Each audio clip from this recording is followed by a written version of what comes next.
Bon, là, je pense que ça va mieux maintenant, hein.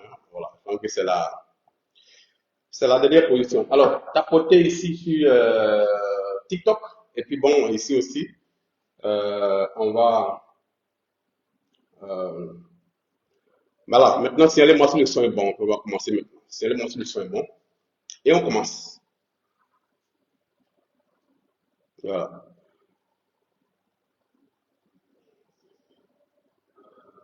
C'est bon maintenant. Voilà. Je pense que c'est mieux maintenant. Alors donc, il est 20h49 minutes. Je vous laisse le temps de vous connecter.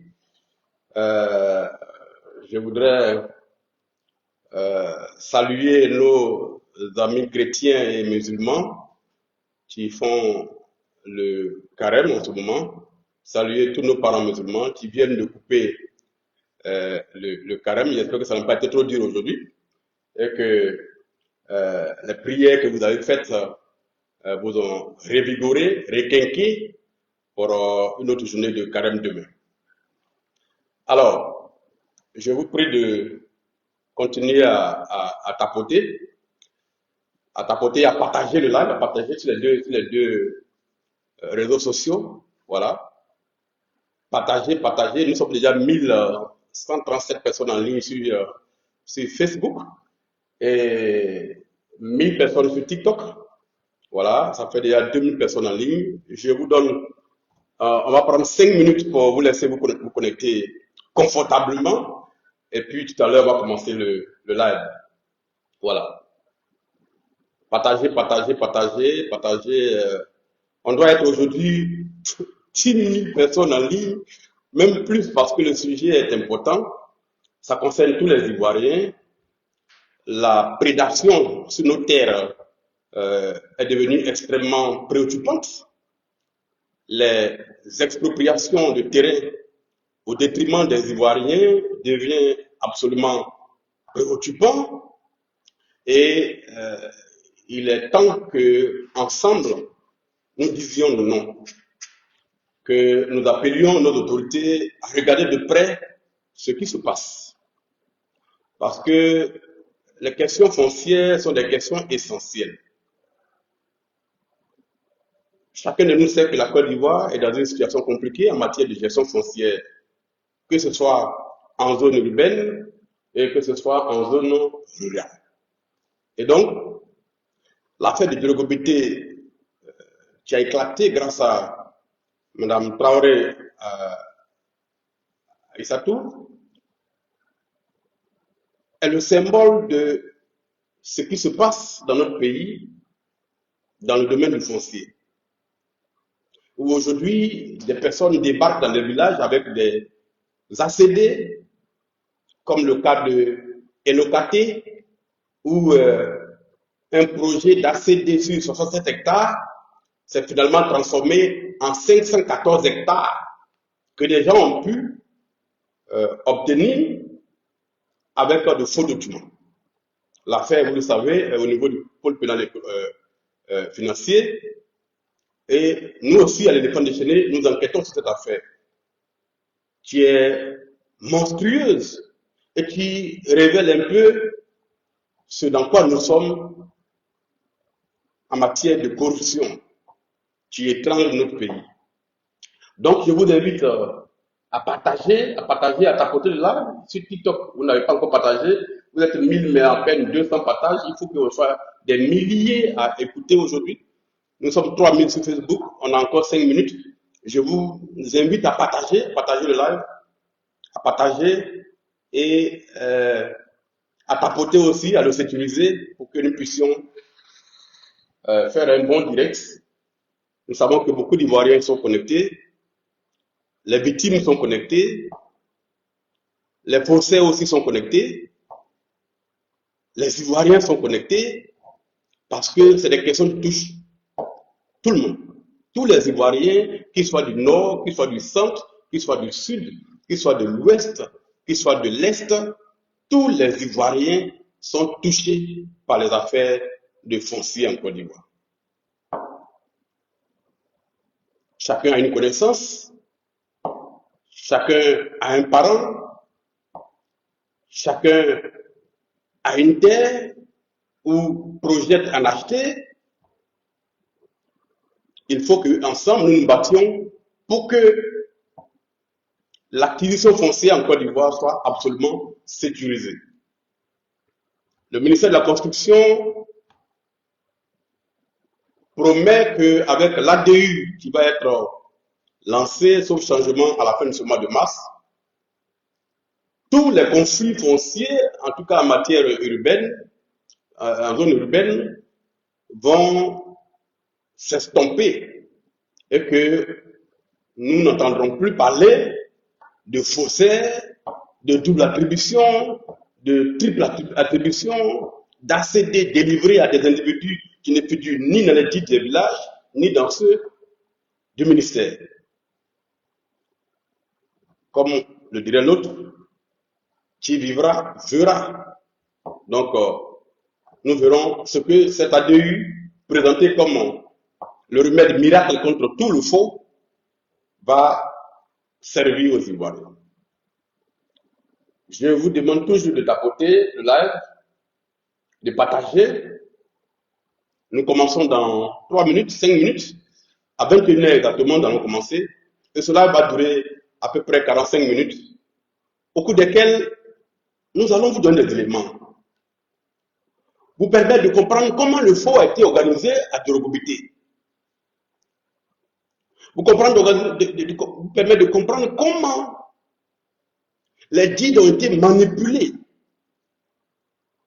Comment des stickers censés sécuriser les deals au ministère de la Construction se sont soi-disant volatilisés, auraient été volés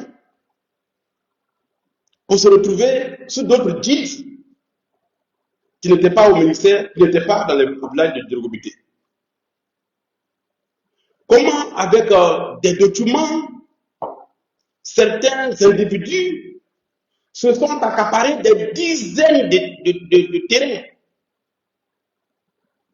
appartenant à des familles de Djorogobité qui, à ce jour, n'ont même pas pu disposer d'un seul lot sur leur terre parce que des individus ont participé, on ne sait de quelle manière, à faire délivrer des ACD sur les terres des gens. Le chef même de Djorogobité, M. Mekan, et sa famille, les terrains qui leur ont été donnés après le partage, près de 28 lots, à ce jour, on ne sait pas quel miracle, eux-mêmes disent que leurs lots leur ont été retirés, des gens ont fait des ACD sur leur lot. La famille n'a pas encore réussi à récupérer un seul lot sur leur propre terre. Donc l'affaire n'est pas une affaire banale qu'on peut balayer du revers de la main ou qu'on peut utiliser pour manipuler l'opinion parce que des victimes sont dans la détresse. Nous allons vous dire combien ont porté plainte formellement contre des individus. Nous allons vous dire où les deals ont été fabriqués, comment les deals se sont retrouvés entre les mains d'individus qui en aucune manière ne devraient les avoir entre leurs mains, comment des compulsoires ont été réalisés, non pas dans les deals du village, mais dans d'autres deals que personne n'a vus, mais qui ont permis, malgré cela, à des individus de se faire délivrer des ACD au ministère de la Construction. Nous savons aujourd'hui que le parquet de Bergerville mène une enquête sur cette affaire. Nous savons aussi qu'au niveau du tribunal d'Abidjan, une procédure est pendante et que dans quelques jours, un procès va s'ouvrir. Mais nous avons fait une enquête et nous nous sommes déportés sur le terrain, à la fois au ministère de la Construction, à la fois au tribunal d'Abidjan, à la fois à Djorogobité, à la fois dans d'autres lieux. Nous avons interrogé des gendarmes à la retraite qui ont eu à connaître l'affaire de Djorogobité, qui ont fait de l'enquête sur des documents produits par les uns et les autres. Nous avons interrogé des avocats des magistrats à la retraite, des familles à Djolokobité, interroger la chefferie de l'ancienne chefferie de Aboubou Baoulé. Nous avons pu nous procurer des documents dans les premiers guides avant la séparation en 2014 jusqu'en 2018 entre Djolokobité et Aboubou Baoulé. Bref, nous avons fait une enquête complète. Si nous devons rédiger cette enquête pour la mettre dans un journal, on a fait le point, ça fera pratiquement 75 pages. 75 pages. Plus la documentation, c'est près de 100 pages d'enquête. Que nous avons, pour vous, chers Ivoiriens, synthétisé en seulement 12 pages. Donc de 100 pages, nous sommes revenus à 12 pages. Pour que nous puissions faire le direct avec ça, pour que vous ayez les éléments les plus importants pour comprendre toute l'histoire. Il est 21h et nous allons commencer ce direct-là. Je vous demande d'être attentifs, voire même d'enregistrer ce live sur TikTok et sur Facebook. Enregistrez et gardez ça dans vos archives visuelles, dans vos archives vidéo. Nous sommes 5000 personnes en ligne. Beaucoup sont toujours en train de couper le carême. Ils vont nous prendre en route. Je reçois des messages de dire, il ne faut pas commencer, on est encore dans le carême, on est en train de manger. Non, vous allez nous prendre en route. Chers amis, chers Ivoiriens, je suis Assalé Temoko Antoine, journaliste d'investigation, fondateur du journal L'éléphant déchaîné, journal d'investigation créé en octobre 2011. Je suis aussi un élu de la nation. Je suis député de Côte d'Ivoire, élu par le peuple de Tia-Salé, mais représentant, par la Constitution de Côte d'Ivoire, de l'ensemble des Ivoiriens. À ce titre-là, en tant que député, je représente chaque Ivoirien sur le territoire national. Comme les 254 autres députés représentent chaque Ivoirien vivant sur le territoire national. Notre rôle n'est pas d'accompagner forcément le gouvernement dans sa gestion au quotidien des affaires de l'État.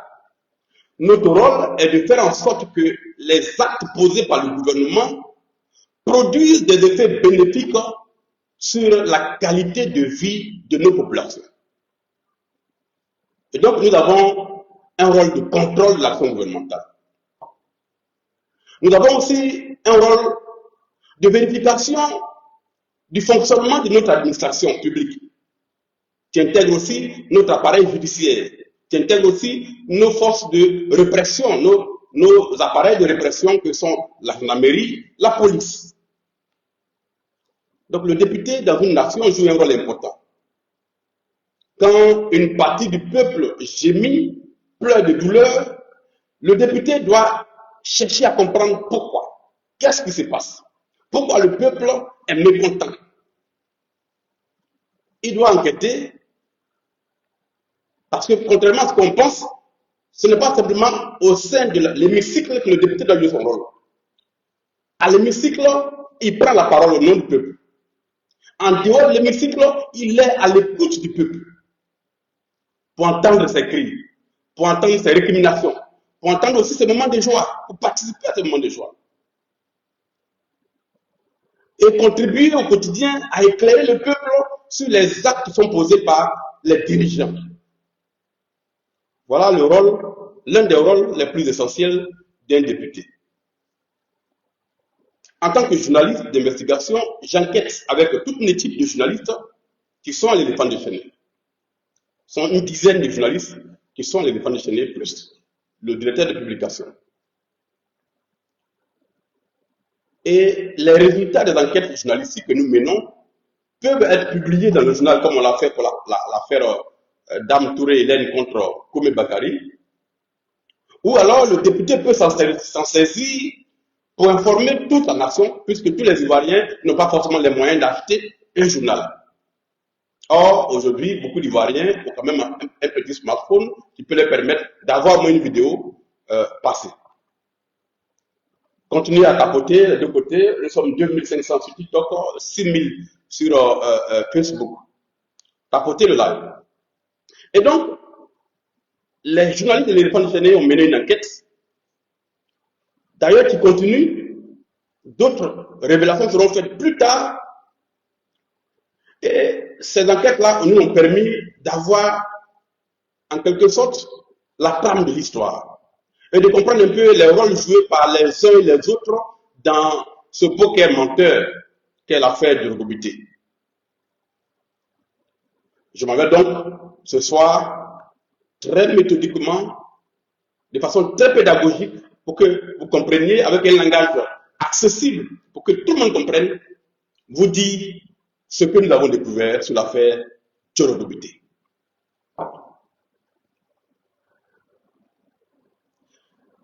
Il y a quelques semaines de cela,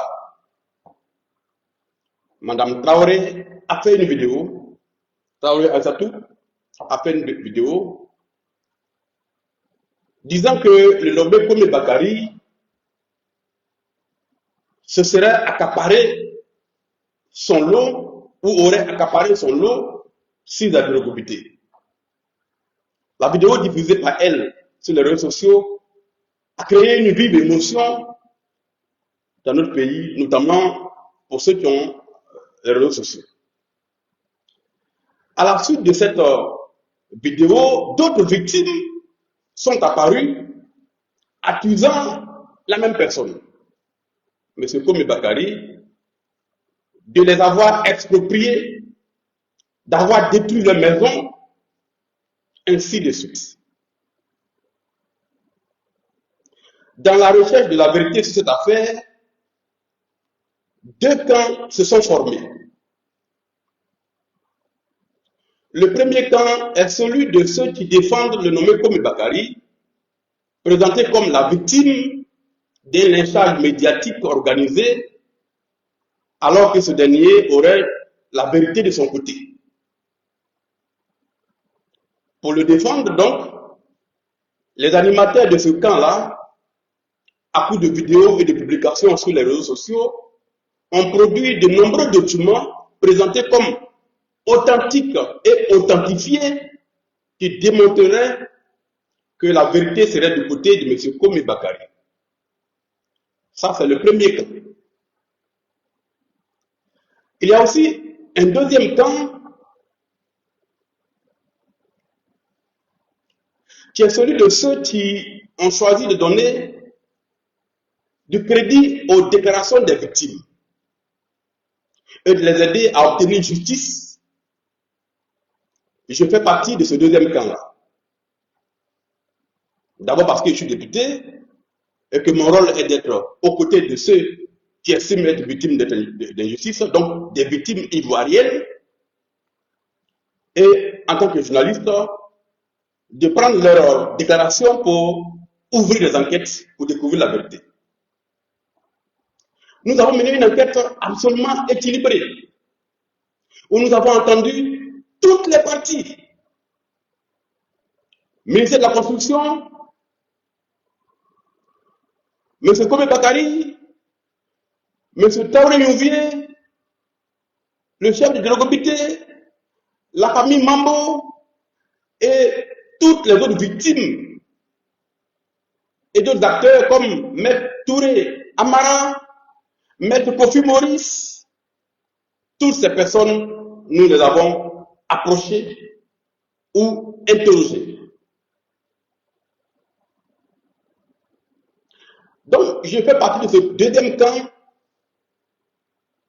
parce que les victimes sont nombreuses et qu'il est très rare que des gens qui ne se connaissaient pas avant puissent sortir pour accuser la même personne d'être leur bourreau. Ensuite, parce que les déclarations des victimes, de semaine en semaine, n'ont pas varié.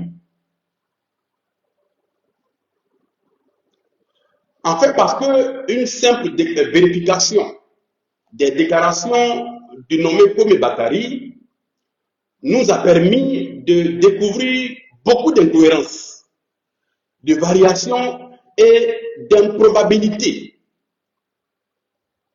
Vous le savez, la construction d'un mensonge cohérent nécessite beaucoup d'efforts, beaucoup de vigilance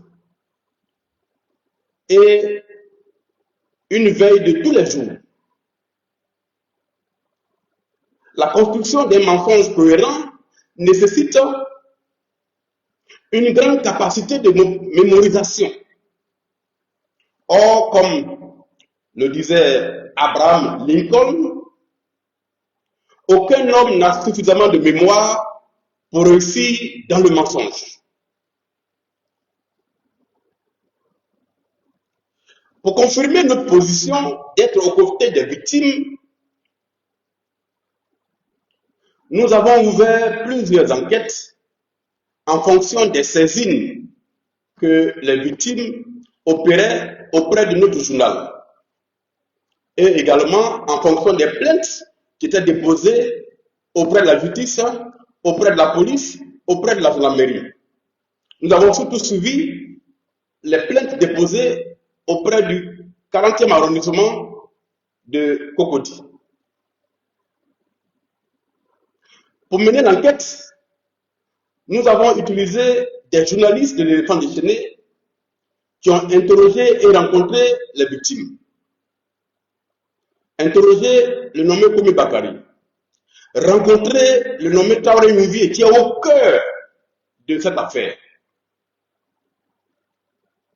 Rencontré aussi la chefferie de Birgobité, échangé avec d'autres victimes vivant hors du pays, parce qu'il y a des victimes aussi de M. Komé Bakari qui sont hors du pays, qui sont intervenus auprès de nous avec les mêmes récriminations. Nous avons interrogé aussi des gendarmes et des policiers, y compris des commissaires de police, qui sont victimes des mêmes faussaires dans l'affaire de Birgobité. Il y a même des directeurs de cabinet de ministres de la Côte d'Ivoire qui sont aussi victimes des mêmes individus dans l'affaire de Birgobité, que nous avons également interrogés.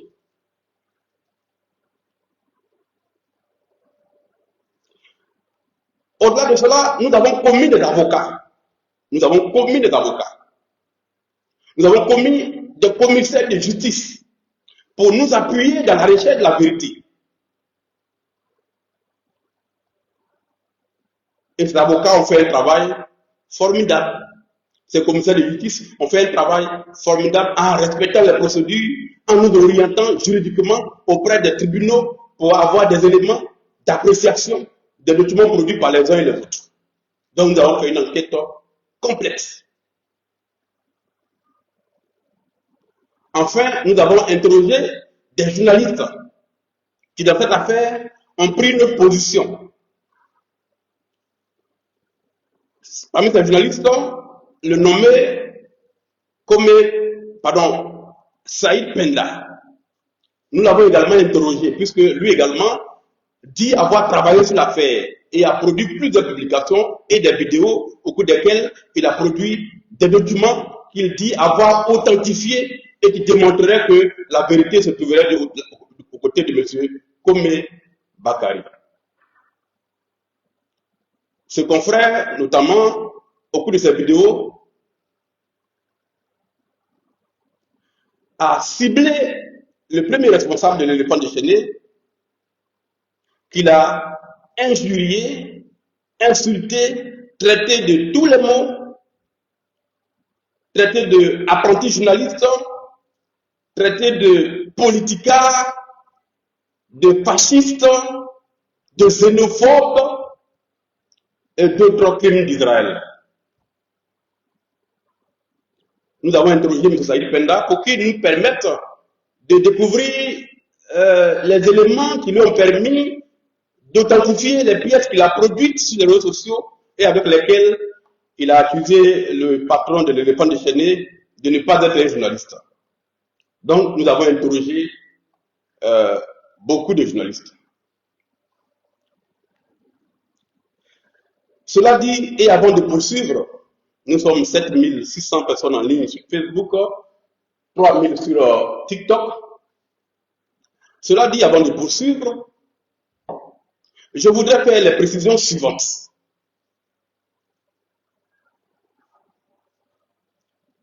Un, contrairement à mon confrère, pour qui j'ai beaucoup de respect, ou pour qui j'avais beaucoup de respect avant l'affaire Komi Bakari, contrairement aux affirmations de mon confrère Saïd Penda, qui a juré avec une main sur le cœur et une autre main posée sur le Coran, en citant des sources soi-disant haut placées dans l'appareil judiciaire. Contrairement donc à ce qu'il a affirmé, M. Komi Bakari est bel et bien inculpé pour faux et usage de faux par le 6e cabinet d'instruction du tribunal d'Abidjan.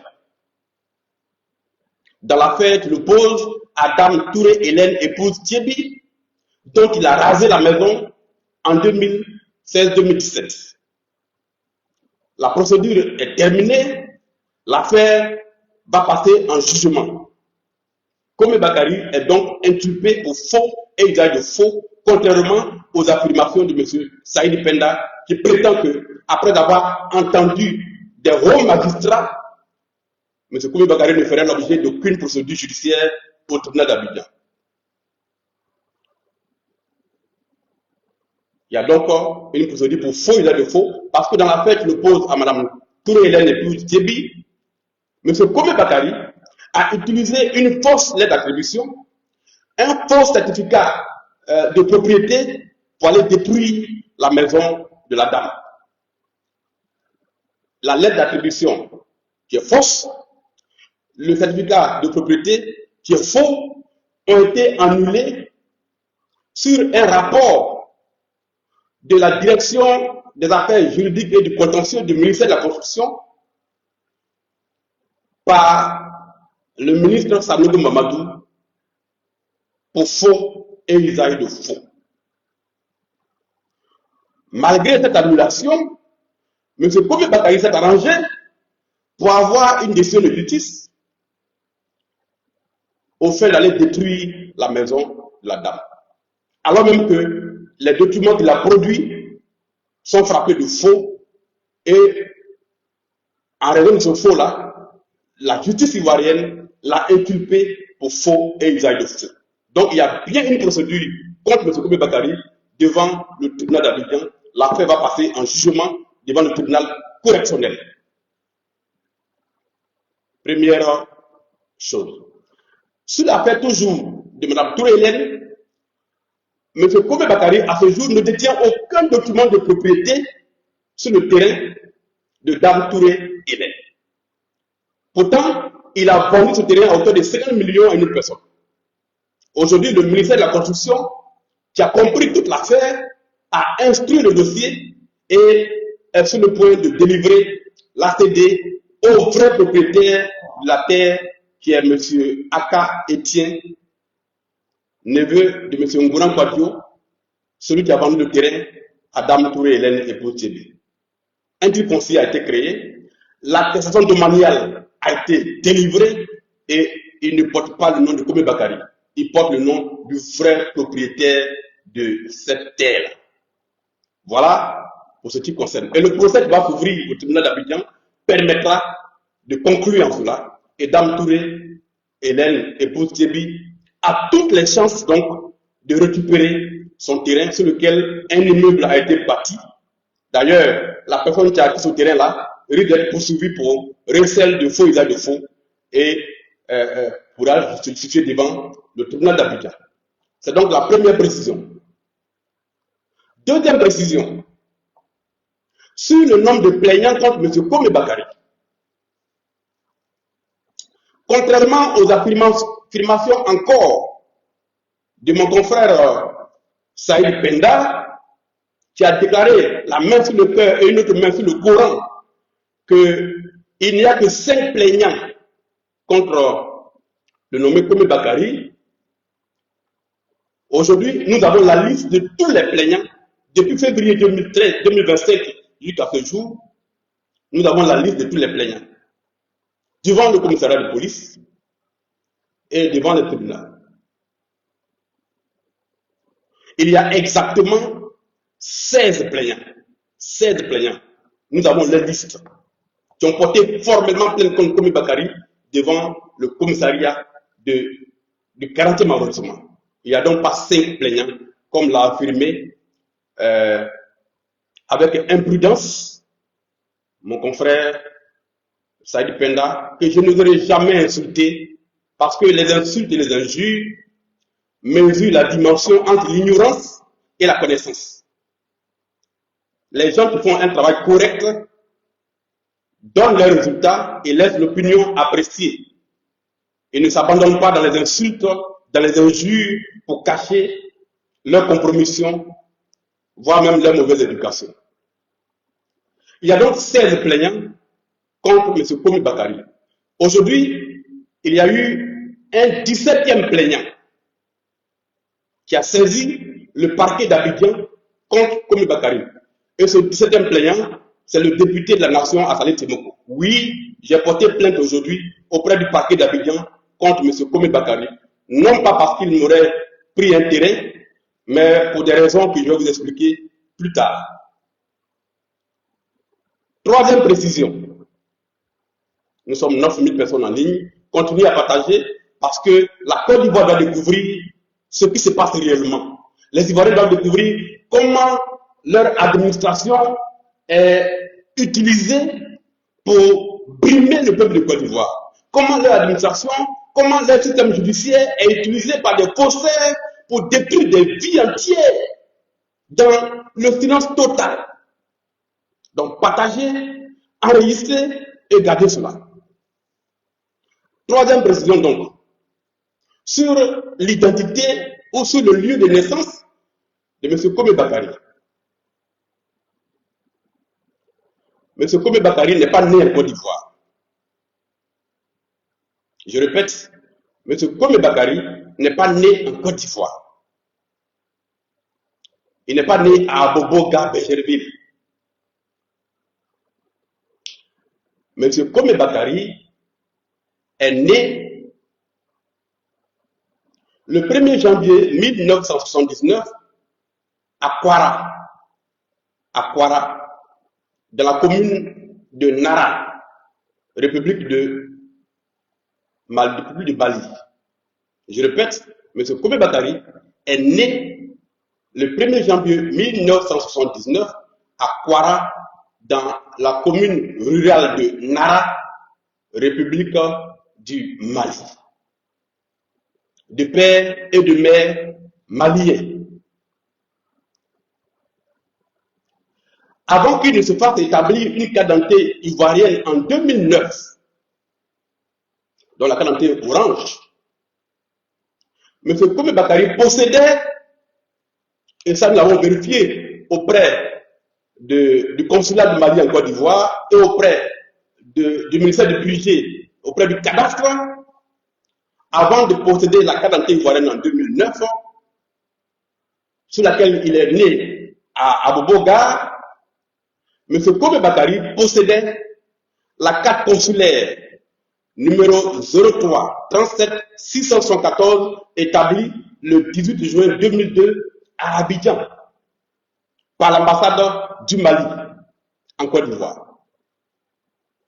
Sur cette carte consulaire dont nous avons les éléments documentés, M. Kome Bakari est né au Mali, à Kwara, dans la commune de Nara. C'est très clair. Alors, au cadastre d'Abidjan, où il a fait plein de papiers pour avoir les ACD et tout ça, auprès des impôts de Côte d'Ivoire, M. Bakary paye certains impôts fonciers, il est enregistré comme né au Mali à Ouara. C'est très clair. Pour son enregistrement aux impôts, il a utilisé sa carte consulaire malienne. Et jusqu'à ce jour, c'est cette carte-là qui est la documentation détenue par les services des impôts de Côte d'Ivoire. En 2015, M. Komi Bakary a obtenu un renouvellement la carte d'identité VEX, délivrée le 11 mars 2015. Avec quelle pièce de parents ivoiriens ou bien avec quelle documentation de l'État de Côte d'Ivoire M. Komi Bakary a-t-il pu obtenir la carte d'identité orange en 2009? A-t-il été naturalisé? Et par conséquent, dispose-t-il d'un décret de naturalisation? Pour obtenir la réponse à cette question, nous avons interrogé les archives de naturalisation en Côte d'Ivoire. Est-ce que M. Komi Bakary a été naturalisé? Pour avoir la réponse, nous avons interrogé les archives des décrets de naturalisation en Côte d'Ivoire. Au terme de cette recherche, nous n'avons pas retrouvé le décret de naturalisation de M. Komi Bakary. Ce qui ne veut pas dire que ça n'existe pas. En revanche, nous avons retrouvé celui de son grand frère, de même père et de même mère, M. Komi Sessé, né lui aussi à Ouara, opérateur économique, naturalisé en 2005 par un décret signé par le président Laurent Gbagbo.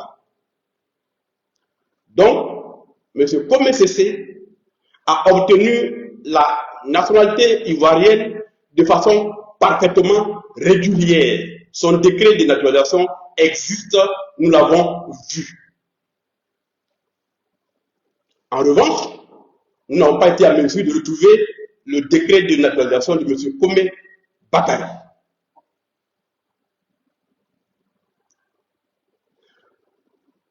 Son petit frère, donc, le petit frère de Komi Sessé, a-t-il donc utilisé un décret de naturalisation? Nous avons posé la question directement à Komi Bakary lui-même pour qu'il nous montre son décret de naturalisation, puisque à tort, les gens l'accusent d'avoir fraudé pour avoir la nationalité ivoirienne. Nous voulions vérifier la véracité des faits. Donc nous avons approché M. Komi Bakary pour lui demander s'il disposait d'un décret de naturalisation dans la primative qui nous donne le numéro de décret pour que nous puissions vérifier. À ce jour, et 3 semaines plus tard, M. Komi Bakary n'a pas été à mesure de nous produire ce décret. Peut-être existe-t-il, peut-être l'a-t-il en main, mais pour le moment, nous ne l'avons pas encore. Nous avons approché l'ONESI, Office national de l'identification en Côte d'Ivoire, pour voir quelles sont les pièces qui ont permis à Komi Bakary de se faire délivrer la carte d'identité ivoirienne. Parce que s'il a été naturalisé, le numéro du décret de naturalisation doit figurer sur son certificat de nationalité. C'est comme ça que ça se passe. Malheureusement, l'ONESI du panneau source ne dispose d'aucune documentation concernant les pièces par lesquelles M. Komi Bakary a obtenu la carte d'identité en 2009. Puisque la carte d'identité dont il dispose aujourd'hui n'est qu'un renouvellement. Et donc, nous n'avons toujours pas pu avoir l'élément qui a permis à M. Komi Bakary de naître en Côte d'Ivoire alors qu'il est né au Mali et de se faire délivrer la carte d'identité ivoirienne. Encore une fois, je répète, cela ne veut pas dire que son décret n'existe pas. Pour le moment, toutes les recherches que nous avons faites ont été infructueuses et lui-même n'a pas voulu ou n'a pas pu nous produire ce décret-là. Ça, c'est cela la documentation vérifiée. En poursuivant nos recherches, nous avons pu obtenir 2 arrêts de justice, dont l'un a été rendu au bénéfice de Kome Bakari et l'autre contre Kome Bakari. Le premier par le tribunal de première instance, le deuxième par la cour d'appel, chambre d'accusation. Sur le premier document de justice, M. Kome Bakari est déclaré comme né au Mali. Sur le deuxième document de justice, deuxième arrêt, également, chambre d'accusation, cour d'appel, M. Kome Bakari est déclaré comme né au Mali. On parle de 2019. Alors même que depuis 2009, il détient la quarantaine ivoirienne, en 2016 et en 2019, dans des procédures judiciaires, ses avocats le présentent comme né au Mali le 1er janvier 1979. Mais dans le même temps, auprès du ministère de la Constitution, Kome Bakari est né le 20 janvier 1979 en Côte d'Ivoire, à Abobo-Gare. Ça fait 2 lieux de naissance différents. Même s'il a été naturalisé, son lieu de naissance ne peut pas changer. Jusqu'à preuve du contraire, aucun être humain ne peut naître dans 2 endroits différents et à des dates différentes. Alors, nous ne nions pas que M. Kome Bakari a pu avoir la santé ivoirienne. Nous disons que son décret de naturalisation ne l'a pas obtenu et au-delà, il ne peut pas être né dans 2 endroits différents, ainsi que le dit sa carte consulaire et sa carte d'identité.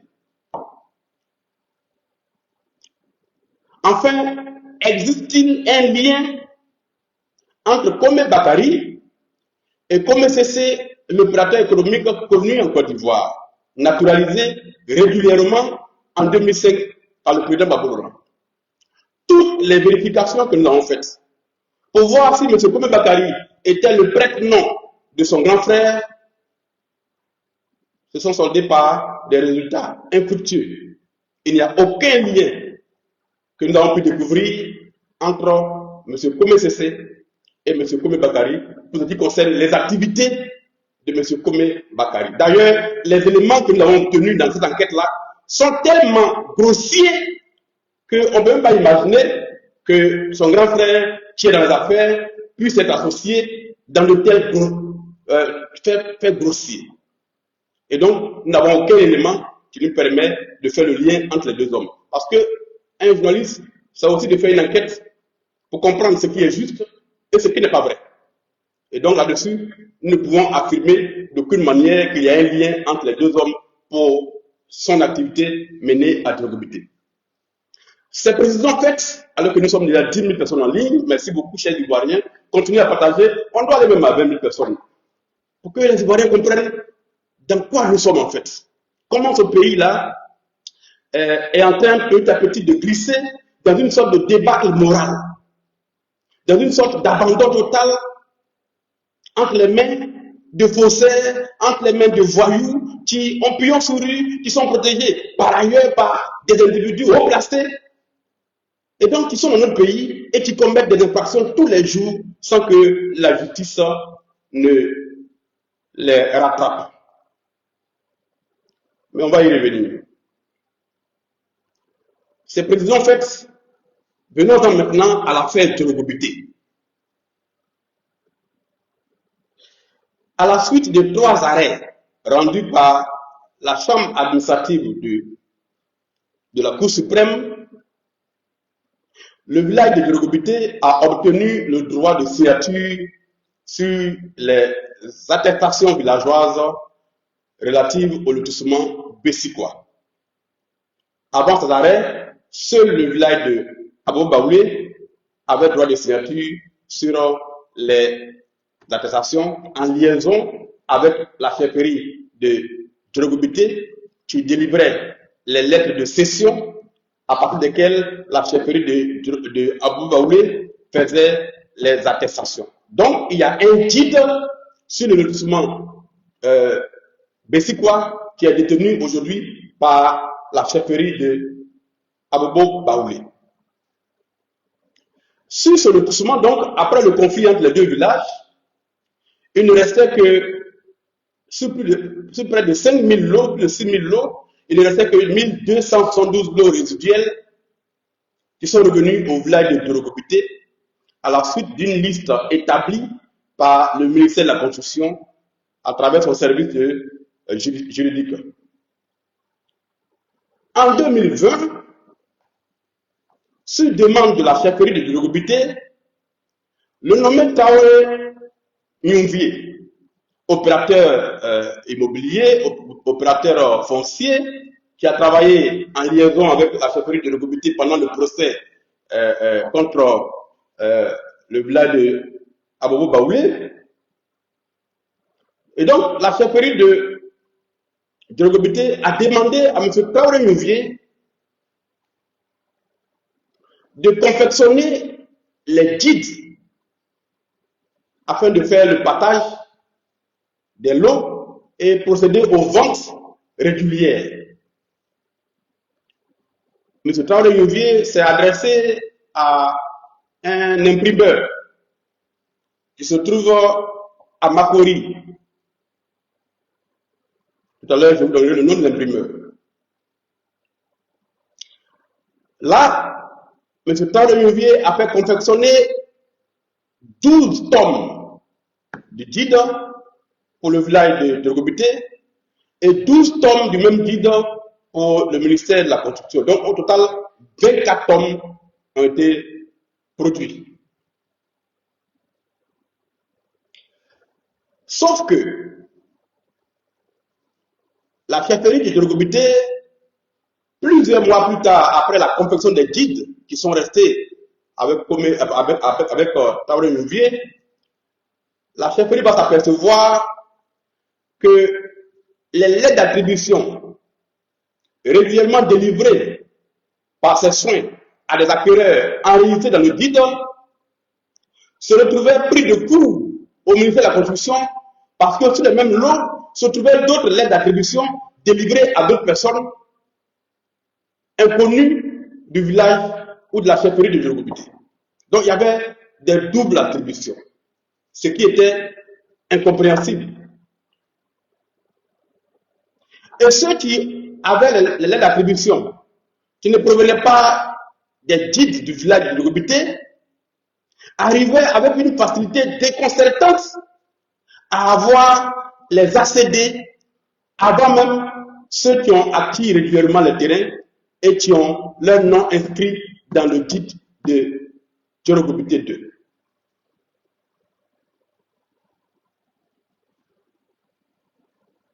Dorogobité 2 va découvrir plus tard également que les guides ont été manipulés par on ne sait qui et qu'il existait des guides parallèles qui permettaient notamment au nommé Komi Bakari et à d'autres personnes de faire des compulsoires qui prospéraient rapidement devant le ministère de la Constitution. C'est ce qui explique que, alors même que M. Komi Bakari n'est pas inscrit ni dans les guides du village d'Abobo Baoulé, ni dans les guides du village de Dorogobité 2, il arrivait à avoir des ACD sur les parcelles, alors même que dans les guides du ministère de la Construction, son nom ne figurait nulle part. C'était ça, le grand paradoxe. Aujourd'hui, nous savons exactement ce qui s'est passé. 1. M. Komi Bakari récupère les guides sur l'imprimeur. C'est le titre de cette partie-là. Quand les guides ont été conçus dans une imprimerie de Makori au prix de 1 900 000 francs payé par M. Taouré Nyungvier, c'est Komi Bakari qui n'est ni opérateur sur le terrain, qui n'a participé à aucune étape de lotissement, qui n'était connu de personne dans le village de Drogobité, qui est allé à l'imprimerie récupérer les guides. Je répète, quand les guides ont été conçus dans une imprimerie à Makori, les 24 tomes du guide, c'est M. Kome Bakari qui est allé récupérer les guides auprès de l'imprimeur, à l'insu du village et de la chefferie de Djorogobité. À quel titre Kome Bakari est allé récupérer les guides du village? À cette question, l'imprimeur, le nommé Adia Landry Emma, répond que c'est M. Traoré Youvier qui lui a envoyé Kome Bakari récupérer les guides et qu'il s'est assuré de cela en appelant Traoré Youvier avant de remettre les guides à Kome Bakari. Donc, les guides de Djorogobité, après leur conception à l'imprimerie, la première personne qui les a reçus, c'est M. Kome Bakari. Selon les déclarations de l'imprimeur. Interrogé par les journalistes de l'éléphant déchaîné,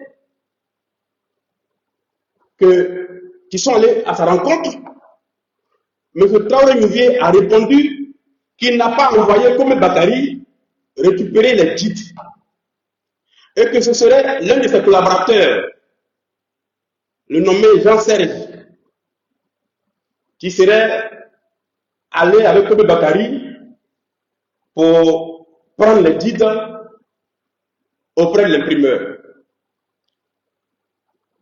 Le collaborateur en question ne travaille plus avec M. Traoré Youvier.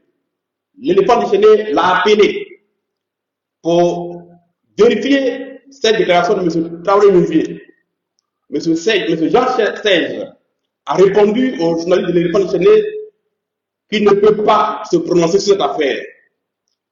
Maintenant, à partir du moment où il ne travaille plus avec M. Traoré Youvier,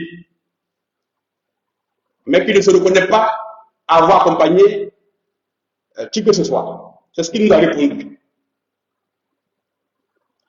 Interrogé également par les journalistes de l'éléphant déchaîné, M. Kome Bakari n'a pu répondre à cette question. Pourquoi c'est lui qui allait prendre les guides quand ils ont été conçus? Il n'a pu nous répondre. 2.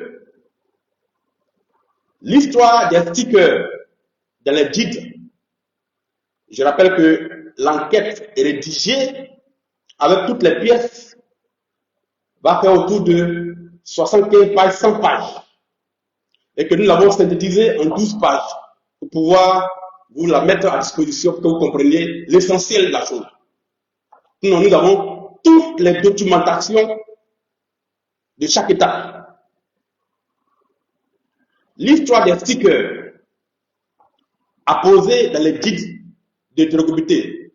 Au cours de l'émission que nous avons eue sur NCI avec le directeur du domaine urbain, M.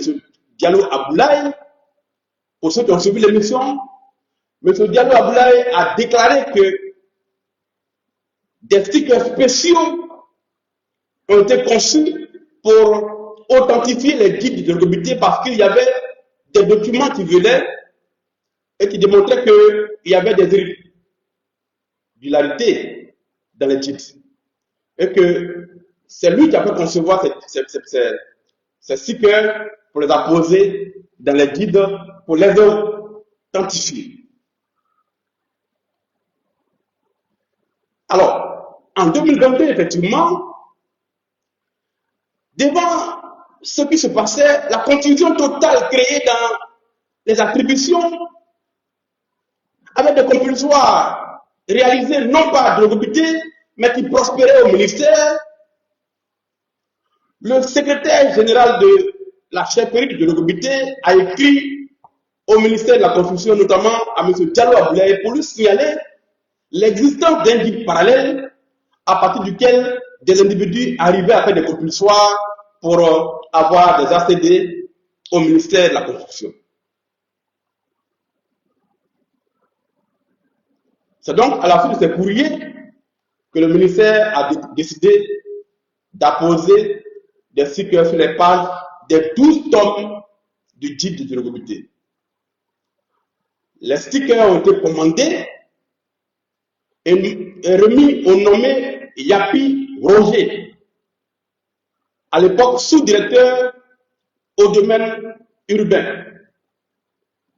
C'est lui qui a fait apposer au cours de 3 jours de travail, pratiquement 4 jours de travail, les stickers dans les 12 titres de durabilité, page par page.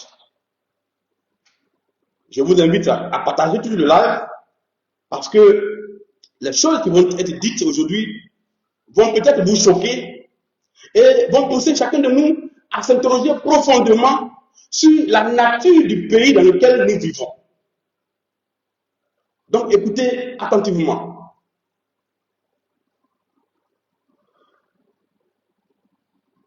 Le secrétaire général de durabilité, le clerc d'huissier, le nommé Touré Amara, Maître Touré Amara, ont assisté au ministère de la Construction à la pose des stickers sur les pages des titres de durabilité. À la fin de ce processus-là, les 12 titres stickés ont été remis à M. Touré Amara, Maître Touré Amara, à l'effet pour lui d'aller les remettre à la chefferie de durabilité contre décharge officielle. Voilà comment la décision a été prise de mettre les stickers. 3. 123 pages des guides, 123 pages ont été arrachées des guides de durabilité après que ces pages ont été stickées au ministère de la Construction.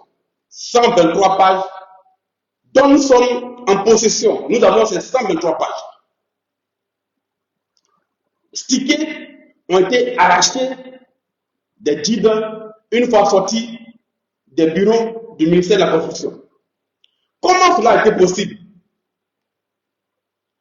C'est Maître Touré Amara qui explique cela. Il dit qu'une fois sorti du ministère de la Construction, il a reçu le coup de fil de Traoré Nuvier. Traoré Nuvier, rappelons-le, est celui qui travaillait avec le village de durabilité et qui a conçu, à la demande du village, les guides. Donc, il est connu comme faisant partie de l'affaire.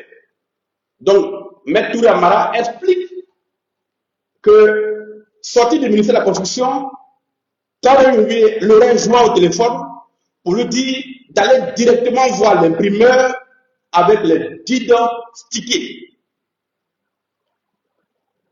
Et que, déférant à cette instruction, il serait directement allé voir l'imprimeur qui ne connaissait pas à Makori. Que là, il a remis les guides à l'imprimeur pour le compte de Traoré Nuvier. Et que l'imprimeur lui a dit que le travail à faire devait prendre un peu de temps. Et donc, lui, Touré Amara, serait allé se promener pendant quelques heures. Et que, donc, quelques heures plus tard, l'imprimeur l'a rappelé pour dire qu'il a fini le travail et donc de venir récupérer les titres. Que là, une fois devant l'imprimeur, ce dernier lui a remis les 12 tomes, lui aurait remis les 12 tomes, plus un sachet contenant des pages du titre qui avaient été arrachées. Qu'il a pris le temps de compter, il y en avait 123. Effectivement, il y en a 123. L'éléphant déchaîné a pu se procurer ces 123 pages. Et donc, après cela, il serait allé remettre les 12 tomes du guide avec les nouvelles pages non stickées, 123 nouvelles pages non stickées, à Traoré Nuvier. Et que par mesure de prudence, lui-même, Maître Touré, a conservé les 123 pages stickées et retirées du guide. Que 48 heures plus tard, Traoré Nuvier l'aurait rappelé pour qu'il vienne prendre les guides, à l'effet de les remettre maintenant au village de durabilité. Donc, sortis du ministère, les guides ne sont pas allés à Drogobité, ils sont allés à l'imprimerie à Bakori, où 123 pages stickées avec des noms d'acquéreurs ont été arrachées, et les guides ont été remis à Taoré Mouvier, et 48 heures plus tard, il les a remis à Touré Amara à l'effet de les déposer à Drogobité. Voilà ce que dit Touré Amara. Alors, écoutez bien ce qui va suivre maintenant.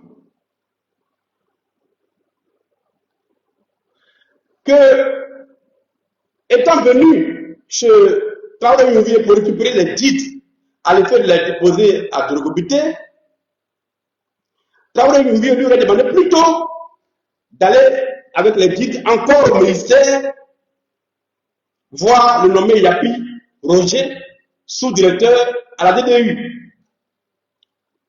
Touré Amara dit que déférant encore à ces instructions, il serait allé remettre les 12 guides avec les 123 pages nouvelles à l'intérieur, et que là, Yapi Roger, le sous-directeur, aurait apposé encore de nouveaux stickers sur les 123 nouvelles pages arrachées à l'imprimerie.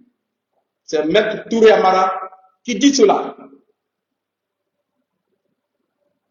Interrogé,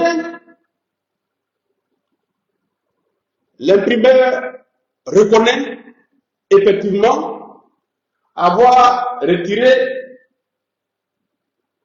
les pages. Donnez-moi une minute, je viens. Alors, voilà. Interrogé, l'imprimeur reconnaît avoir arraché des pages dans le titre, des pages qui d'après lui seraient raturées. Et donc, il les aurait arrachées après avoir évidemment informé Traoré Mouvier. Alors,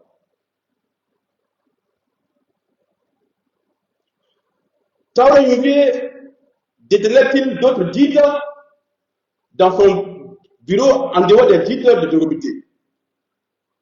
À cette question, Maître Touré répond par l'affirmative. Alors, n'oubliez pas que l'imprimeur reconnaît avoir arraché 123 pages dans les titres.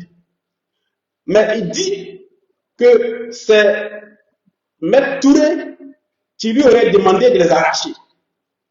Et qu'avant de les arracher, il a appelé Traoré Mouvier pour lui demander s'il pouvait arracher ces pages. Et que Traoré Mouvier lui a confirmé que ces pages devaient être arrachées. Voilà ce que dit l'imprimeur, M. Adja Landry Emma. Je rappelle que nous nous sommes procurés les 123 pages en question. Alors, donc c'est après toutes ces manipulations que les guides se sont retrouvés à Drogobité. Là également, malgré les stickers, on découvrira plus tard que d'autres attestations seront délivrées non pas à partir des guides du ministre de Drogobité, mais d'autres guides qui portaient aussi des stickers avec lesquels le nommé Koumé Bakari a réussi à avoir des accédés au ministère de la Construction. Interrogé, Maître Touré Amara reconnaît que dans les locaux de Traoré Mouvier, il a effectué des compulsoires dans des guides en pensant que c'était les guides de Drogobité. Et c'est après qu'il a découvert que ce n'étaient pas les mêmes guides de Drogobité et que Traoré Mouvier avait d'autres guides dans son cabinet. Donc il y avait plusieurs guides qui induisaient chaque fois en erreur le village de Drogobité, puisque les attestations délivrées par Drogobité ne prospéraient pas au ministère. Seules celles délivrées par le guide parallèle à des individus comme Koumé Bakari prospéraient au ministère. Les compulsoires de Koumé Bakari, notamment sur les lots de Mme Traoré Assatou, et de l'imam n'ont pas été faits dans le guide de Logobité, ont été faits dans les guides détenus en dehors du village de Logobité. Et ces compulsions ont été réalisées par Maître Kofi Maurice, que l'éléphant a interrogé. Puisque nous avons la preuve que ces compulsions n'ont pas été faites dans le guide du village de Logobité, alors qu'ils ont été faits par Maître Kofi Maurice au bénéfice de deux personnes, dont Kobe Bakari. Interrogé par l'éléphant déchaîné, Maître Kofi Maurice a dit ne plus se souvenir du lieu où il a fait le compulsoire pour le compte de Kobe Bakari. Il dit qu'il ne s'en souvient pas. L'éléphant l'a interrogé, il nous a répondu qu'il ne s'en souvient pas. Si c'était au village de Logobité ou si c'était sur Taoré Unité. Nous avons pris acte de sa réponse. Les enquêtes qui ont cours pourront permettre, devant les juges d'instruction, d'apprécier cette partie. Interrogé par l'éléphant déchaîné, M. Yapi Roger, sous-directeur à DDU, n'a pas répondu à nos questions. Nous avons envoyé un message écrit, il n'y a pas répondu. Mais interrogé autrement par d'autres personnes, M. Yapi Roger a nié avoir apposé de nouveaux stickers dans les guides après que les 123 pages ont été arrachées. En revanche, il reconnaît que des stickers auraient été volés dans son bureau au ministère de la Construction. Je répète, M. Roger, sous-directeur au ministère de la Construction, à DDU, déclare que des stickers auraient été volés dans son bureau au ministère de la Construction. Et que ce sont ces stickers-là qui peut-être ont servi à fabriquer d'autres titres. Nous lui avons demandé à savoir quelles mesures a-t-il prises quand il a découvert que les stickers restants ont été volés. Il n'a pas répondu à cette question. D'ailleurs, Maître Touré reconnaît que Diallo Aboulaye l'aurait appelé un jour pour demander si des stickers ne seraient pas retrouvés dehors.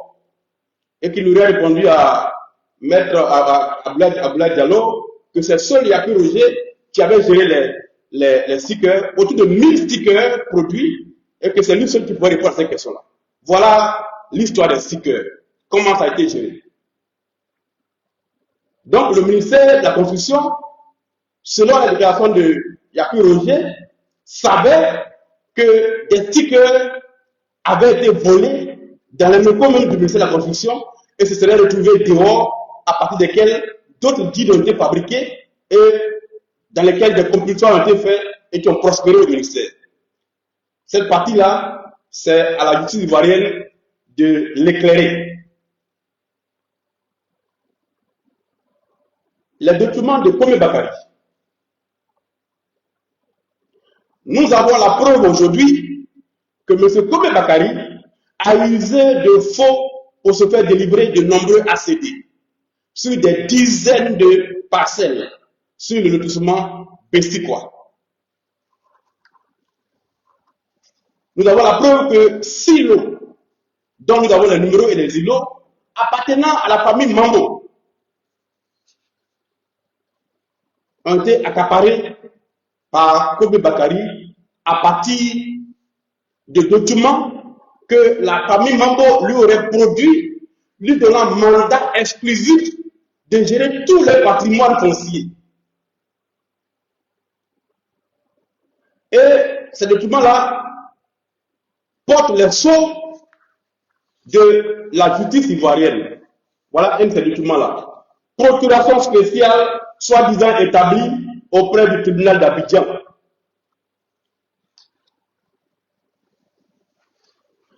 Dans les guides du village d'Abo Baoulé, les styles en question appartiennent à la famille Mambo et c'est la famille Mambo qui a son nom inscrit dans les guides de cette famille-là, d'Abo Baoulé. Mais M. Kobe Bakari n'a son nom inscrit dans aucune partie de ces guides-là sur les lois en question. Nous avons la preuve de cela, documentaire. Alors donc, c'est à partir de cette procuration que M. Kobe Bakari a pu s'approprier ce terrain-là et à partir donc de types parallèles a pu faire des compulsoires, non pas de l'autorité, mais ailleurs pour aller se faire délivrer les ATD à l'insu même des familles détentrices des droits coutumiers. On a la preuve aujourd'hui que les compulsoires réalisés par M. Kobe Bakari n'ont pas été faits ni à Bokaoulé, ni à Drogobité, mais plutôt dans le guide parallèle détenu selon Maître Touré au bureau de Traoré Nougli. La tactique de Traoré Nougli, de Kobe Bakari. M. Kobe Bakari a utilisé des pratiques mafieuses pour accaparer les parcelles. Assuré de la puissance de ses complices au ministère de la Construction, il a pu obtenir la liste de tous les lots sur lesquels aucun acte administratif n'avait été posé et aucune demande d'ATD introduite. Il a pu avoir en main les titres de la fabrication. À partir de cela, il a pu recenser tous les lots et les îlots qu'il voulait accaparer. Ainsi, sur le lot numéro 3571 de l'îlot numéro 317, appartenant à un petit-fils de la famille Mambo, le nommé Yaté, comme Bakari s'est fait délivrer un ACD et est subitement apparu sur le terrain au moment même où le petit-fils en question tentait de vendre le terrain au nommé Demba Traoré, qui lui aussi prétendait être propriétaire du terrain. Comme Bakari a expliqué au petit-fils, M. Yaté, que le terrain en question lui appartenait, qu'il avait déjà son ACD dessus, et qu'il proposait 6 millions au jeune homme pour qu'il laisse tomber l'affaire. Ce que le jeune homme a refusé. Par la suite, le jeune homme dit avoir cédé à la pression de Kobe Bakari qui disait que, ayant déjà son ACD, il pouvait prendre le terrain et que le jeune homme pouvait le prendre où il voulait. Et qu'au lendemain de cela, Kobe Bakari a fait débarquer des loupards sur le terrain, empêchant M. Yaté d'avoir accès à son lot. Et que pris de peur, il a été obligé d'accéder à la demande de M. Kobe Bakari, qui lui a versé de l'argent. Et comme il n'avait pas de carte d'identité, c'est M. Mambo Gérard, son oncle, qui a donné sa pièce d'identité, à partir de laquelle M. Kobe Bakari a fait un chèque. C'est pour ça que le chèque porte le nom de M. Mambo Gérard et non le nom de M. Yaté Meda, à qui appartenait le terrain. Voilà comment Kobe Bakari est devenu définitivement propriétaire de cette parcelle-là, sans avoir une lettre d'attribution, sans avoir une lettre de cession. Voilà comment il procède. Mais revenons à la procuration spéciale en question. Par cette procuration spéciale, voyez bien, j'espère que vous voyez bien, procuration spéciale. Procuration spéciale. À partir de cette procuration spéciale, que lui aurait délivré la famille Mambo, à l'effet d'administrer tout le patrimoine foncier, comme Bakari a intégralement dépossédé cette famille de ce terrain. Que dit cette procuration? Je m'avais voulu la mission que la famille Mambo aurait confiée à Kobe Bakari, qu'elle n'a jamais rencontrée en réalité. En tout cas, pour ça, je dis que c'est la chefferie de la famille.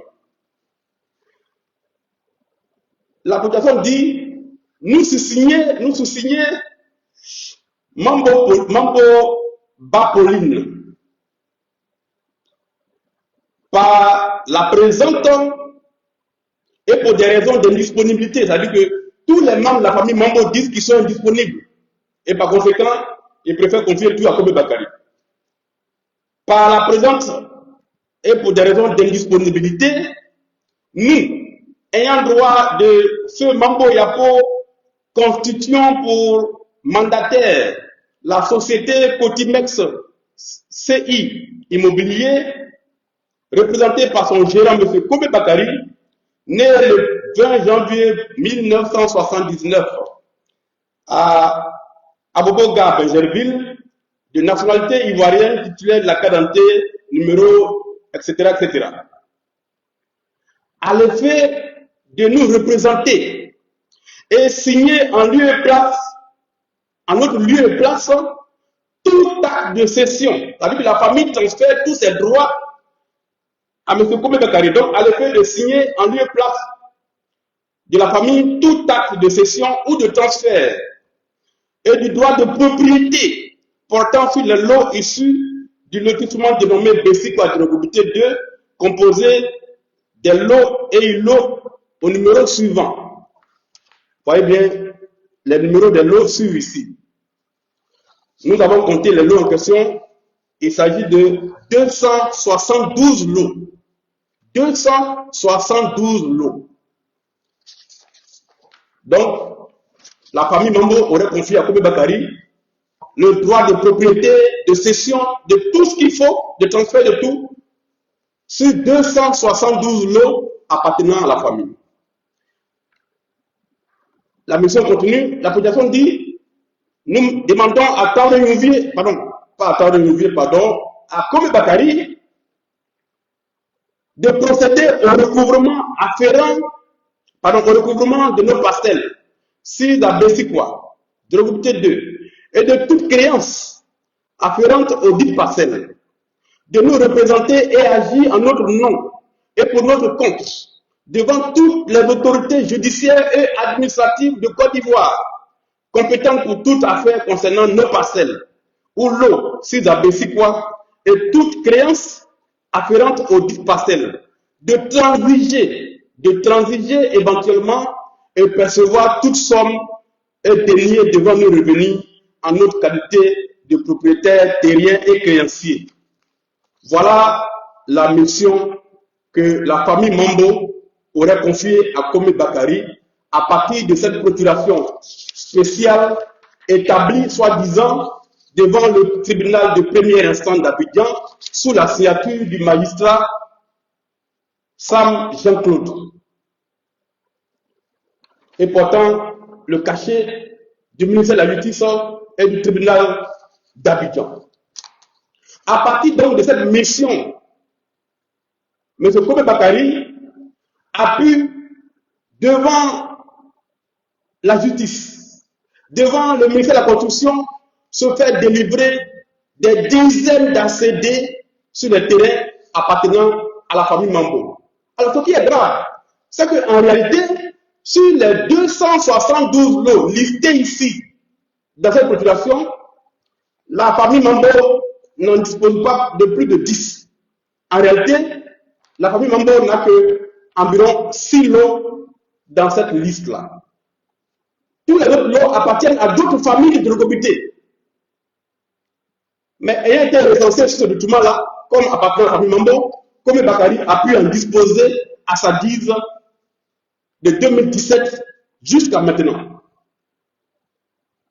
C'est ce qui explique que les gens à qui la famille Mambo vend les terrains découvrent que leur terrain est porté d'un ACD déjà délivré à Kobe Bakari, alors même que son nom n'est pas dans le titre.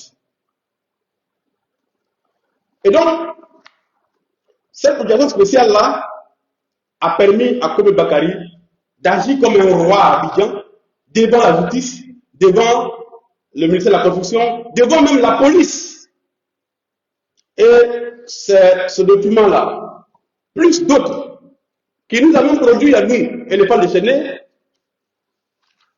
que notre confrère Saïd Penda a utilisé pour faire cette vidéo en disant que M. Kobe Bakari détient une procuration spéciale que lui, Saïd Penda, a fait authentifier auprès de la justice, auprès de hautes autorités judiciaires. Et donc, Komi Bakari est victime d'un lynchage organisé par l'école déchaînée avec son patron. Sauf que, au cours de la procédure qui a cours actuellement devant le commissariat de 40e arrondissement, Komi Bakari, pour justifier que la famille Mambo lui le poursuit à tort, a produit ce document-là, devant lequel la famille Mambo est tombée des nues. Puisque jamais, dit-elle, ce document n'a été produit à Komi Bakari. Et que jamais ils n'ont concédé à M. Komi Bakari aucune mission sur les terres parce qu'ils ne le connaissent pas. C'est pour ça qu'ils ont porté plainte au faux et usage de faux. Nous avons été à Djorobité, interroger les membres de la famille Mambo, réunis. Tous ont nié avoir donné un tel document à Komi Bakari. D'après eux, c'est trop grave. Alors même qu'ils sont vivants, ils ne peuvent pas donner toutes les terres en pleine propriété pratiquement à Komi Bakari. Mais n'ayant pas les moyens d'authentifier l'acte, ils n'ont pas fait porter plainte au faux usage de faux et espéraient que la police ferait la lumière sur l'affaire. Dans ce cas-là, nous, éléphants déchaînés, et surtout le député que je suis, pour découvrir la vérité, j'ai décidé de mettre à la disposition de la famille Mambo un avocat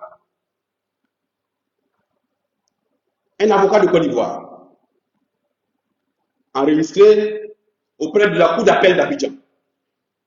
L'avocat en question a reçu mandat d'introduire auprès du tribunal d'Abidjan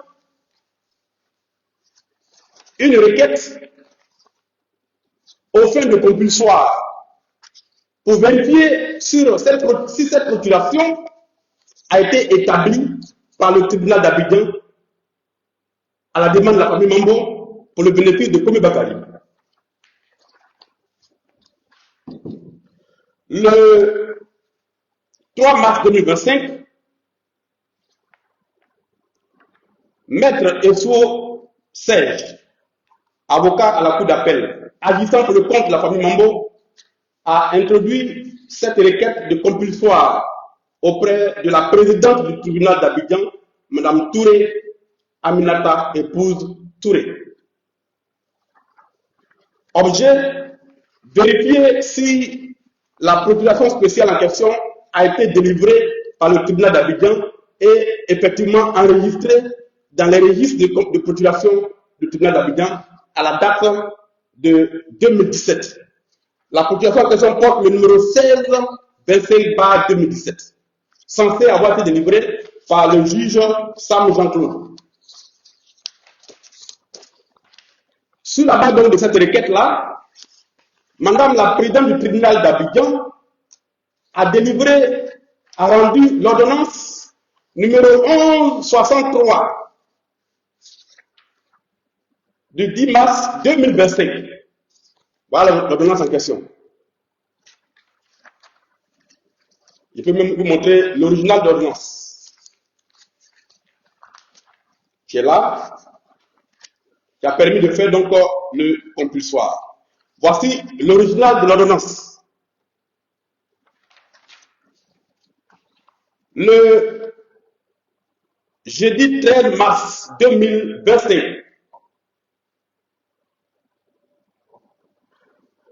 le commissaire de justice commis par nos soins à travers Maître Oussoué Serge est allé signifier l'ordonnance de compulsoire au greffe du tribunal d'Abidjan, au greffier du tribunal d'Abidjan.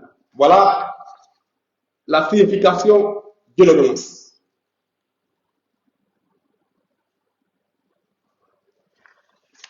Le greffe du tribunal a reçu donc copie de l'ordonnance et a donné rendez-vous au commissaire de justice pour compulser les registres du tribunal d'Abidjan le lundi 17 mars 2025. Voilà le procès verbal de compulsoire qui a été réalisé le lundi 17 mars 2025 au tribunal d'Abidjan, Côte d'Ivoire, tribunal du plateau. Que révèle le compulsoire? Le compulsoire a été réalisé en présence de Bléda Fernand, greffier au tribunal d'Abidjan, lequel a mis à la disposition du commissaire de justice les registres de procuration du tribunal d'Abidjan de 2015 à 2021. Et donc, le commissaire de justice a compulsé l'ensemble de ces registres-là. Notons que la procuration spéciale a été établie en 2017 et porte le numéro 1625. Voilà les conclusions du compulsoire réalisé au tribunal d'Abidjan. La procuration 1625/2017 du 29 décembre 2017 n'existe pas dans les registres du tribunal d'Abidjan. La dernière procuration de l'année 2017 est la procuration numéro 1624/17. Après cette procuration, on tombe sur les procurations de l'année 2018. Conclusion donc, cette procuration spéciale en question est un faux document qui n'a jamais été établi au tribunal d'Abidjan. Alors, où est-ce que notre confrère Saïd Penda prétend avoir authentifié ce document-là? Pour en avoir le cœur net, nous avons approché notre confrère, M. Saïd Penda, pour lui demander de nous mettre à disposition les éléments qui l'ont permis d'authentifier l'acte en question. Pour authentifier un acte de ce genre, il y a deux procédures. Soit on passe par la voie du compulsoire dans les registres où l'acte est censé avoir été enregistré, soit on fait une expertise graphologique des signatures qui sont sur l'acte. Nous avons pris la première procédure et nous avons découvert que l'acte n'existe pas au tribunal d'Abidjan et c'est un faux. Alors, nous avons interrogé notre confrère Saïd Penda à l'effet de nous donner son résultat. Au lieu de nous répondre, et nous envoyer cette réponse-là, au lieu de nous donner des éléments, et nous envoyer cette réponse agressive. Vous avez été dans le sensationnel en vous contentant de relayer des plaintes et déclarations des individus et vous appelez cela une investigation. C'est maintenant que vous voulez suivre une véritable démarche journalistique et vous comptez sur moi pour mettre à votre disposition des éléments, informations collectées par mes soins que je n'ai pas encore publiées. Vous êtes drôle. Je continue de travailler et mon article répondra à toutes vos questions. Bonne journée. Voilà la réponse que M. Saïd Penda nous a donnée. Que dire? Que M. Saïd Penda a menti. Il a blanchi le faux commis par M. Koumé Bakary en induisant l'opinion publique en erreur, en jurant sur le Coran qu'il a fait authentifier ce document auprès de la justice ivoirienne et que ce document existe et est authentique. Alors que ce document est un faux. M. Saïd Penda a donc blanchi le faux et s'est rendu complice de recel de faux et d'usage de faux, en induisant au passage l'opinion publique en erreur et en jetant le discrédit sur les hauts magistrats qui l'auraient soi-disant interrogé. Interrogé par les défenses déchaînées, M. Koumé Bakary n'a pas été en mesure de nous dire qui lui a vraiment donné cette procuration. Évidemment qu'il ne peut pas le donner parce que c'est un faux qui ne lui a jamais été délivré par la famille Mambo. Or, tout le faux sur de l'égalité prend sa source dans cette procuration spéciale qui a prospéré devant le ministère de la Construction, qui a prospéré dans des procédures judiciaires et qui a permis d'exproprier des familles. Il y a 272 lots sur cette procuration.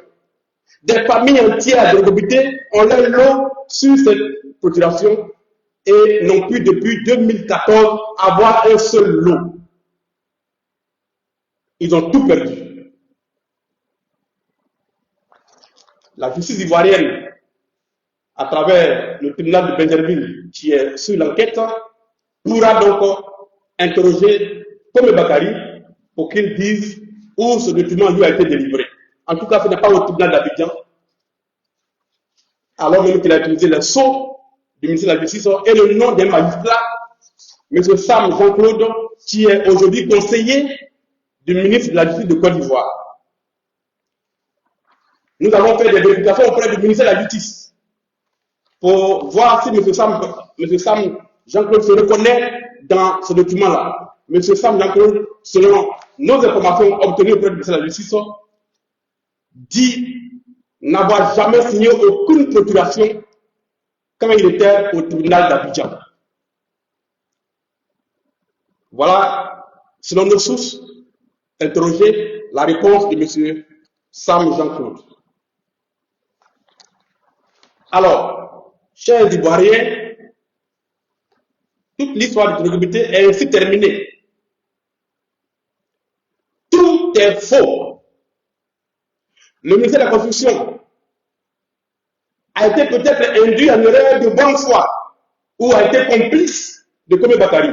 Les enquêtes vont le démontrer. Puisque des stickers ont été soi-disant volés au ministère. Et le ministère ne s'est pas donné les moyens de retrouver les voleurs des stickers qui ont servi à semer le désordre total dans l'affaire de l'Irrégularité. Ce document-là a été produit par M. Komé Bakary comme étant une lettre, il y en a plusieurs comme ça, qui aurait été signée par le chef de l'Irrégularité à l'effet d'informer le ministère que les terrains en question appartiennent à Komé Bakary et non aux autres propriétaires. Ces documents sont faux. Ils prennent tous la source de cette procuration-là. La signature du chef de l'Irrégularité a été scannée et apposée sur ces documents-là, à partir de ce faux commis dans la procuration. Or, ces documents-là ont prospéré devant le ministère de la Construction, puisque c'est le chef maintenant qui parle dedans et qui demande au ministère de la Construction d'annuler les lots pour les vrais acquéreurs et de traiter les dossiers de Komé Bakary. Et le ministère, sans vérification auprès du chef, a effectivement traité les dossiers d'APD de Komé Bakary à partir de ce genre de lettres-là. Chers Ivoiriens, voici résumé l'affaire de l'Irrégularité. Je dis que l'enquête, sa rédaction fait 75 pages. Avec la documentation, on est autour de 100 pages. Je vous l'ai résumé en 12 pages. Alors, qu'est-ce que tout cela inspire? Et avant de poursuivre, je voudrais dire ceci. Et ça concerne mon collègue Saïd Penda. Les Ivoiriens souffrent. Des individus utilisent des moyens frauduleux pour exproprier des pères et des mères de famille. Des gens qui ont économisé toute une vie pour acheter un terrain. Et les individus viennent les déposer le terrain à partir de faux. Ils pleurent, ils se lamentent, ils sont dans la détresse. Certains font des AVC. L'affaire éclate. Pendant qu'on recherche la vérité, toi, Saïd Penda, toi, tu participes à ennoblir le faux, à détourner l'attention des Ivoiriens, à blanchir le faux et à attaquer des journalistes ivoiriens qui font leur travail. À brouiller toutes les pistes. Ça s'appelle de la complicité objective. Du recel de faux et de faux, blanchiment de faux et de documents administratifs, induction de l'opinion en erreur, et je voudrais dire à mon collègue, mon confrère, d'arrêter cela, d'arrêter ces pratiques-là. une minute, d'arrêter ces pratiques qui consistent à tromper les gens. Dame Touré Hélène a perdu son terrain sur la base d'un faux, commis par Komi Bakari. Il est poursuivi pour faire de faux. M. Tchadi Penda dit qu'il n'y a aucune procédure contre Komi Bakari. Ce qui est faux, alors que la dame a perdu son terrain. Sa famille est dehors, à la rue. Voilà des gens que nous avons accueillis dans notre pays. Par notre hospitalité, ils ont pu se procurer notre nationalité. Et aujourd'hui, ils se mettent avec les bourreaux pour déposséder les Ivoiriens de leur terre. En se faisant passer pour un journaliste d'investigation, soi-disant ayant travaillé à la BBC. J'appelle le procureur de la République à demander des comptes à M. Saïd Penda pour qu'il apporte la preuve de l'authentification des documents dont il s'est prévalu sur les réseaux sociaux. Il a juré les avoir fait authentifier auprès du haut magistrat. Il faut qu'on l'interpelle pour que tout ça s'arrête. Il y a trop de souffrance. Les gens perdent leur terrain et il y a des individus qui sont là pour aggraver leur souffrance. Vraiment, je voulais prendre 2 mots pour dire cela. Je m'excuse de m'être étalé là-dessus, mais c'était important de faire cela. Il faut arrêter ça. Alors, ce que je veux dire pour terminer ce live-là, ça tient en quelques mots. Ça tient en quelques mots. Laissez-moi 1 minute, je vais y arriver. Voilà. Au final, donc, Komi Bakari a utilisé des moyens frauduleux, voilà, des moyens frauduleux pour accaparer des terres à Djorogobité 2.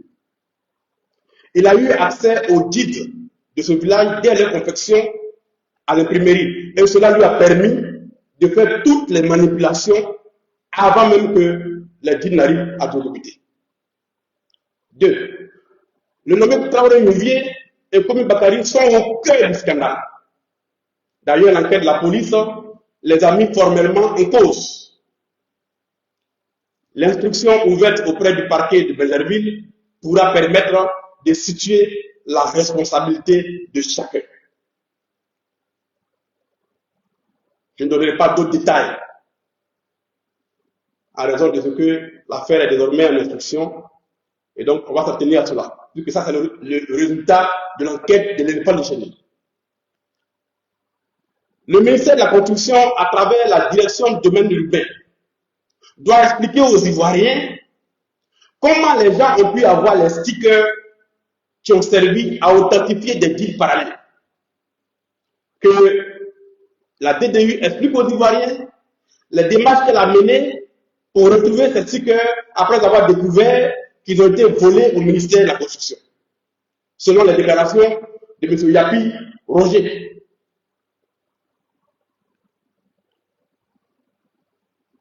Pour les victimes, le bout du tunnel n'est plus loin. Le traitement diligent par la police, par la justice, des nombreuses plaintes au pénal porté contre Komi Bakari pour faux et usage de faux devrait leur permettre d'avoir les arguments juridiques pour rentrer ou remettre en cause tous les ACD de Komi Bakari ainsi récupérer leur terrain. Le faux n'est pas créateur de droit. Avec les preuves matérielles, authentiques, y compris obtenues auprès du tribunal d'Abidjan, qui démontrent qu'il y a eu du faux, les victimes pourront désormais récupérer leur terrain. Quand M. Komi Bakari, on l'espère, aura rendu les comptes à notre justice. Pour terminer, je vous dis ceci. Les expropriations de terres ont atteint un niveau alarmant dans notre pays. L'affaire de Djorogobité 2 est l'un des symboles de la corruption qui étreint notre pays et notre administration publique. Des acquéreurs de bonne foi qui ont utilisé toutes leurs économies ont tout perdu du fait des agissements de cette mafia du foncier qui n'hésite pas à proposer des terrains à des journalistes, à des officiers de police, à EBP pour espérer éteindre cette affaire.